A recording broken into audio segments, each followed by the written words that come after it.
Hello, in front of me I've got VANTRUE Nexus 5. In this video I'll show you the camera overview. In the beginning, let's start with the top of the camera. Right here we've got the rear camera, power port.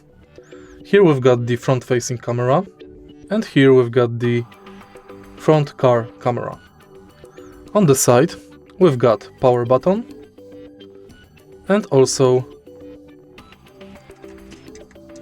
reset button and SD card slot. Next, on the bottom of the camera we can find serial number and control panel.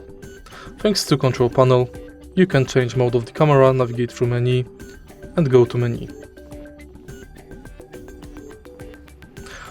On this camera stand we can find power port for the camera. If you find this video helpful, please leave like, comment and subscribe.